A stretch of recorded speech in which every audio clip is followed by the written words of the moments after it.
বন্ধুরা, আজকে একটা নতুন গল্প নিয়ে আসলাম তোমাদের মাঝে। এটা সত্য এবং বাস্তব জীবনের ঘটনা। শেষ পর্যন্ত শোনার অনুরোধ রইল। শুনলে তোমার মধু চলে আসবে। দেরি না করে চলো শুরু করা যাক। আমি বললাম, খালুজান, আমি আপনার প্রস্তাবে রাজি, কিন্তু আমার তো বয়স কম, আর তাছাড়া অতীতে আমি কারো সাথে এমন কাজ করিনি। আর আপনি তো আমার চাইতে বয়সে অনেক বড়। আপনি আমার সাথে এসব করলে আমি তো মরে যাব। আমি কিছুতেই সহ্য করতে পারবো না। তারপর খালুজান আমাকে বলল, তুমি কোনো চিন্তা করো না, আমি এমনভাবে কাজ করব তুমি টেরই পাবে না। খাল উজানের মুখ থেকে এমন মিষ্টি কথা শুনে আমি তার সাথে কাজ করতে রাজি হয়ে গেলাম। খালুজান যখন প্রথম আমার নিয়ন্ত্রণ আনার চেষ্টা করল, তখন আমার দু চোখ বন্ধ হয়ে আমার এমন অবস্থা হলো যা শুনলে বন্ধুরা তোমাদের মাথা ঘুরে যাবে। বন্ধুরা, গল্পটি অনেক মজার। আশা করি তোমরা পুরো গল্পটা শুনবে। তবে গল্পটি শুরু করার পূর্বে তোমাদের নিকট আমার বিশেষ অনুরোধ, তোমরা অবশ্যই আমার চ্যানেলটি সাবস্ক্রাইব করে আমাকে সাপোর্ট করবে। হ্যালো বন্ধুরা, কেমন আছো তোমরা? আমি দিলরুবা খান, বয়স 18 বছর। আজকে আমি যে গল্পটা বলব তা হলো যখন আমার বয়স 14-15। ছোটবেলা থেকেই আমার অনেক স্বপ্ন ছিল, লেখাপড়া করে অনেক বড় চাকরি করব, মানুষের মতো মানুষ হব। কিন্তু ভাগ্যের কি পরিহাস, আমার বয়স যখন 10 তখন আমার বাবা মারা যান। মা অনেক কষ্টে তখন আমাদের সংসার চালাতেন। আমার এক ভাই, সে আমার ছোট। আমরা 2 বোন, তবে সংসারে আমি সবার বড় মেয়ে। বাবা মারা যাওয়ার পর আমার ফ্যামিলি পড়ে চরম অভাব অনটনে। মা আমাদের মুখে 3 বার খেতে দিতে পারত না। লেখাপড়ায় খুব খারাপ ছিলাম না। বাবা মারা যাওয়ার পর আর বেশি দিন পড়ালেখা করতে পারেনি। অভাবের কারণে পড়ে খুঁজতে হয় আমাকে কাজের সন্ধানে। আমাদের গ্রামের রাবিয়ার মা ঢাকায় থাকে। মায়ের এই কষ্ট দেখে রাবিয়ার মা আমার মাকে পরামর্শ দিল, আমার দেখা অনেক বড় সাহেবের সাথে পরিচয় আছে, তুমি চাইলে আমি তোমার মেয়েকে তাদের বাসায় কাজের ব্যবস্থা করে দিতে পারি। ভালো টাকা বেতন দেবে তারা তোমার মেয়েকে তারা ভালো ভালো খেতে দেবে, ভাল জামাকাপড় দেবে। অভাব অনটনের সংসার আর কত কষ্ট করব।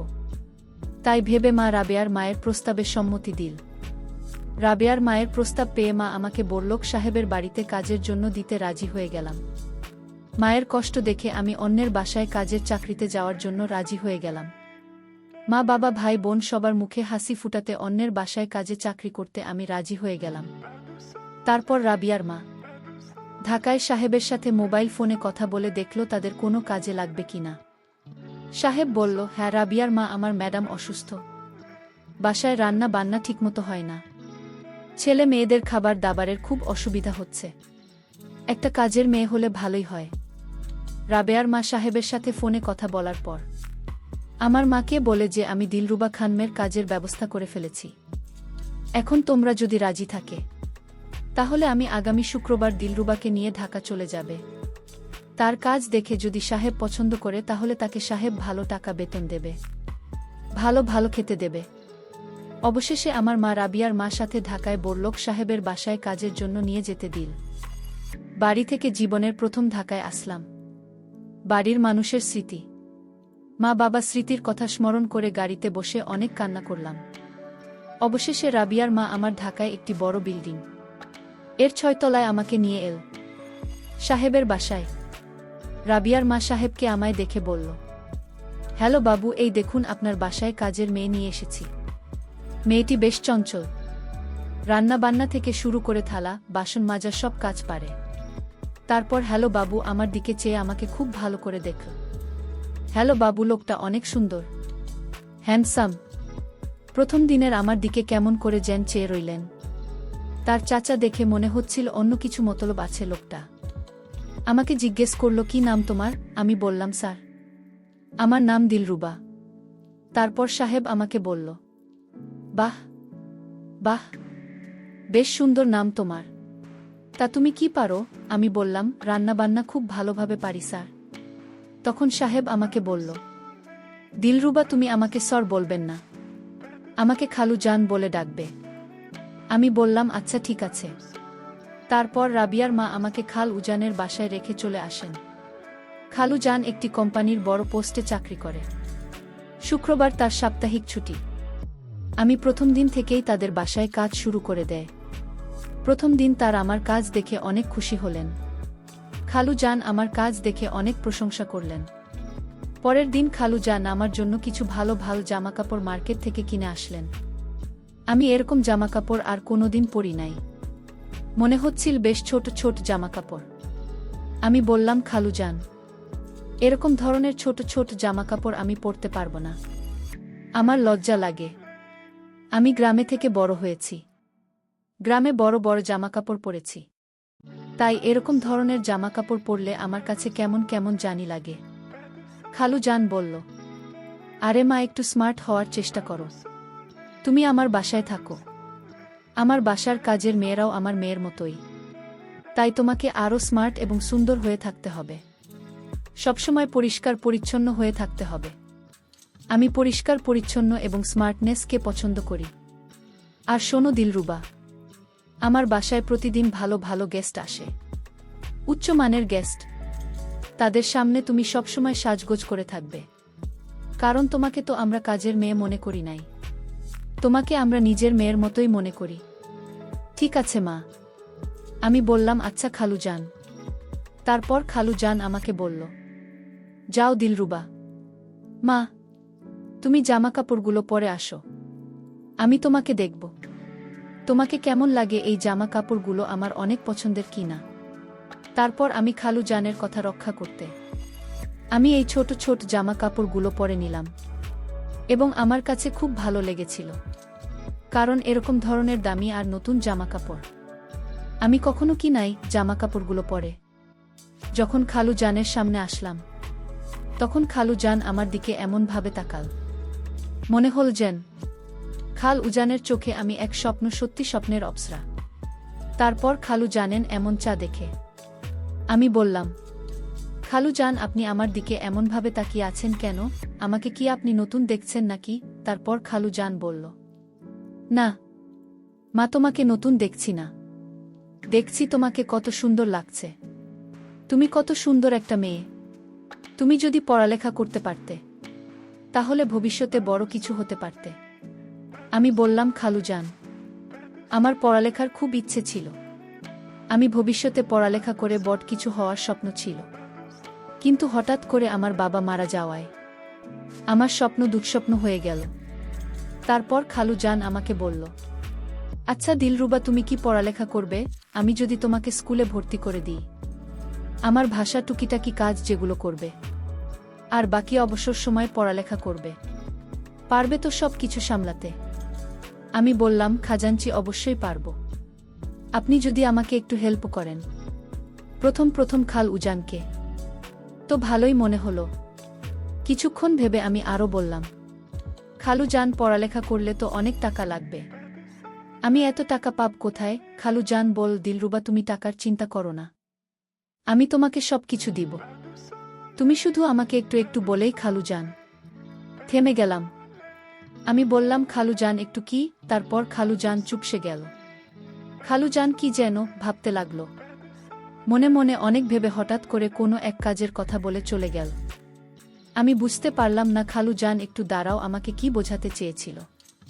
সেই রাতে আমি যখন আমার রুমে ঘুমিয়েছিলাম, আজ ঘুমের মধ্যে হঠাৎ আমি অনুভব করি রাতের অন্ধকারে কেউ আমার রুমে প্রবেশ করে আমার সাথে কিছু একটা করার চেষ্টা করছে, মনে হচ্ছে আমাকে মেরে ফেলার প্ল্যান করছে। তারপর আমি লাইট অন করে দেখি খালু জান। আমি বললাম, খালু জান, আপনি এত রাতে আমার রুমে কি করছেন? খালু জান বল, না কিসের যেন একটা শব্দ পেলাম, তাই আমি ভাবলাম আমাদের বাসায় নাকি চোর ঢুকেছে। চোর মনে করে আমি তোমার এখানে আসলাম, কিন্তু এখানে এসে দেখি কিছু নেই। আচ্ছা ঠিক আছে, আমি চলে যাই, তুমি ঘুমাও। পরের দিন খালু জান আবার আমার জন্য একটি স্বর্ণের আংটি এনে আমাকে বলল, দিলরুবা, চোখ বন্ধ করো, তোমার জন্য একটা পুরস্কার আছে। আমি বললাম, খালু জান, কি এমন জিনিস এনেছেন আমার জন্য? তাও আবার আমার চোখ বন্ধ করতে হবে? আমার চোখ খুলে দেখি চকচকা স্বর্ণের একটি চেঞ্জ। আমি স্বর্ণের চেইনটি দেখে অনেক আনন্দে নাচতে শুরু করলাম, আর খালু জান আমার নাচার দৃশ্য খুব ভালোভাবে দেখতে লাগলেন। দেখতে দেখতে এভাবে কেটে গেল একটি মাস। তারপর খালু জান আমাকে একটি স্কুলে ভর্তি করে দিল। আমি যদিও ক্লাস করতে পারতাম না, কারণ ক্লাস করলে বাসায় কাজ করবে কে, খালু জান বলল। পরীক্ষার সময় পরীক্ষা দেবে, আর বাসায় মনোযোগ দিয়ে পড়াশোনা করবে। এইভাবে চলতে লাগল আমার জীবন। হঠাৎ রাত 1-2টার সময় খালু জান আমাকে তার রুমে ডেকে নিয়ে বলল, দিলরুবা, তোমার সাথে আমার কিছু কথা ছিল, খুবই গুরুত্বপূর্ণ কথা। এখন কথাটা যে কিভাবে আমি বলবো তা আমি বুঝতে পারছি না। জানি না এই কথাটা বলার পর তুমি আমাকে কেমন ভাবে। আমি বললাম, খালু জান, আপনি নিঃসন্দেহে বলেন, আমি আপনার সকল কথা রাখার চেষ্টা করব। আমি কথা দিলাম আমি আপনাকে কখনো ভুল বুঝবেন না, কখনো অসম্মান করব না। আপনার কথা শতভাগ রাখার চেষ্টা করব, কারণ আপনি আমার জন্য অনেক কিছু করেছেন। যেখানে আমি দুমুঠো খেতে পেতাম না, ভালো কাপড় চোপড় পেতাম না, সেখানে আপনার জন্য আজকে আমার এই রাজকীয় অবস্থান। আর তাছাড়াও আপনি আমাকে আপনার মেয়ের মতোই ভালোবাসেন। আপনার প্রতি আমি কৃতজ্ঞ। খাবার দাবার, কাপড় চোপড়, গহনা, আরাম আয়েশের কোনো অভাব নেই। আপনার কোনো কথা আমি কিভাবে না রাখতে পারি। তারপর খালু জান আমাকে বলল, দেখো দিলরুবা, তোমার খালা আজ 10 বছর ধরে এভাবে অসুস্থ হয়ে পড়ে আছে। না পারি তার সাথে 2টা মনের কথা বলতে, না পারি তার সাথে মনের খোরাক মেটাতে। খুব অসহ্য যন্ত্রণার মধ্যে আমার জীবন অতিবাহিত হচ্ছে। ছেলে মেয়ে সবাই পড়ালেখা করছে, কিন্তু কেউই আমার মনের অবস্থা বুঝে না। আর যে বুঝবে সে তো অসুস্থ হয়ে পঙ্গু হয়ে পড়ে আছে। 10 বছর আগে একটি রোড অ্যাক্সিডেন্টে তার পা 2টা ভেঙে যায় এবং সে কথা বলার বাকশক্তি হারিয়ে ফেলে। তার সাথে তো আমার কোনো কিছু হয় না। মাথাটা সবসময় জ্যাম হয়ে থাকে, মাথার মধ্যে সব সময় চিন চিন ব্যথা অনুভব করি। আমি জানি সেটা কিসের ব্যথা, কিন্তু কাউকে বলার মতো আমার দুঃসাহস হয়নি। তোমাকে যে কিভাবে কথা বলতে আমার যদিও আনিজি ফিল করছি, তারপরেও আমি না বলে পারছি না। তোমার রূপ, তোমার সৌন্দর্য, তোমার মুখ, তোমার মায়ে, সত্যি আমি হারিয়ে গেছি। আমি তোমাকে চাই দিলরুবা, তোমাকে আপন করে পেতে চাই। আমি জানি না কখন কিভাবে তোমার মধ্যে হারিয়ে গেছি। দিলরুবা, আমি তোমার কাছ থেকে সেই জিনিসটা চাই যা পেলে আমি একটু একটু করে মানসিক যন্ত্রণা থেকে মুক্ত হতে পারব।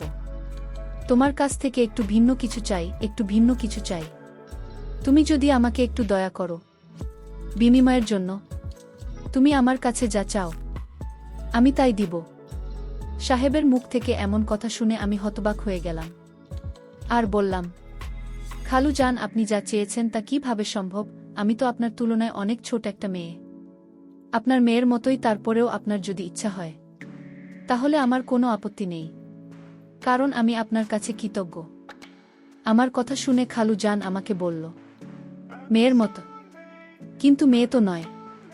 আর তোমার সাথে আমার এইসব যায়, শুধুমাত্র বয়সের একটু ব্যবধান।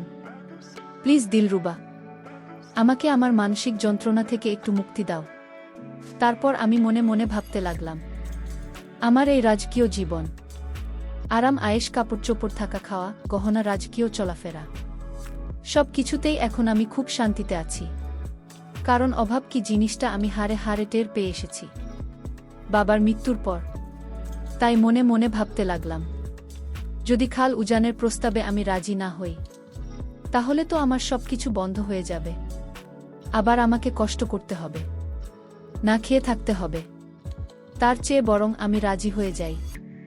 এসব কিছু ভেবেই আমি খালু জান এর সাথে তার মানসিক যন্ত্রণা নিবারণের জন্য কাজ করতে রাজি হয়ে গেলাম। আমি বললাম, খালু জান, আমি আপনার প্রস্তাবে রাজি, কিন্তু আমার তো বয়স কম। আর তাছাড়া অতীতে আমি কারো সাথে এমন কাজ করিনি। আর আপনি তো আমার চাইতে বয়সে অনেক বড়। আপনার আমার সাথে এসব করলে আমি তো মরে যাব। আমি কিছুতেই সহ্য করতে পারবো না। তারপর খালু জান আমাকে বলল, তুমি কোনো চিন্তা করো না, আমি এমনভাবে কাজ করব তুমি টের পাবে না।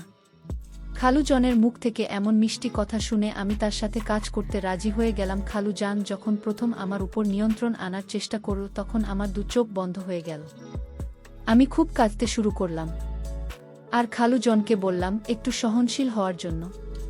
খালু জান আমার কাকুতি মিনতি শুনে 2 মিনিটের জন্য সহনশীল হয়, তারপর আবার পাগলের মতো আচরণ শুরু করে। আমি তখন প্রায় অজ্ঞান হয়ে যাওয়ার মতো অবস্থা হলো এবং এক পর্যায়ে প্রথম দিন শেষের দিকে আমি অজ্ঞান হয়ে গিয়েছিলাম। তারপর খালু জান তার মনের স্বাদ পূরণ করে দিল। এরপর থেকেই আমি খালু জান এর সাথে একেবারে ফ্রি হয়ে গেলাম। খালু জানও আমাকে আপন করে পেয়ে অনেক খুশি। এভাবে কৌশলে ফেলে খাল উজান আমার সাথে 22 বছর প্রায় প্রতিদিন রাতেই আমার সাথে মেতে উঠত এক নিষিদ্ধ লীলায়, যে লীলা সম্পূর্ণ ছিল আইন ধর্ম বর্ণ বহির্ভূত। বন্ধুরা, পরিশেষে আমি প্রায় দীর্ঘ 2 বছর পর আমার ভুল বুঝতে পেরেছিলাম, কিন্তু তখন বুঝলে তো আর কোনো কাজ হবে না। আমার জীবনে আমি যা হারাবার তা হারিয়ে ফেলেছিলাম।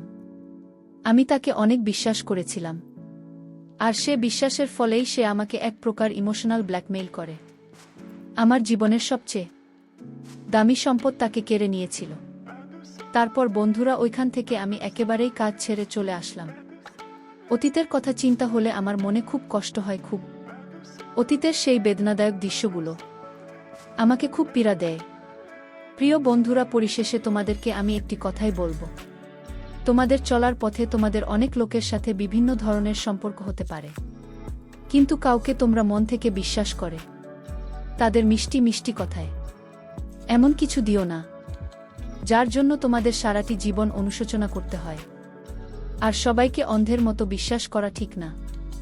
আর যদিও তোমরা বিশ্বাস করে থাকো, তাহলে তোমাদেরকে সারা জীবনের মাসুল দিতে হবে। বন্ধুরা, আজকে এই পর্যন্তই। আবারও আসব তোমাদের মধ্যে নতুন কোনো ভিডিও নিয়ে। ভিডিওটি যদি তোমাদের ভালো লাগে তাহলে একটি লাইক দাও। প্রতিদিন আমি তোমাদেরকে একটা করে নতুন গল্প উপহার দিব, তাই তোমাদেরকে অনুরোধ করে বলছি, তোমরা যদি এরকম ধরনের ইন্টারেস্টিং গল্প পেতে চাও তাহলে দয়া করে আমার চ্যানেলটি সাবস্ক্রাইব করো। পরিশেষে তোমাদের সকলের সুস্বাস্থ্য কামনা করি। ভিডিওটি দেখার জন্য তোমাদের সকলকে অসংখ্য ধন্যবাদ।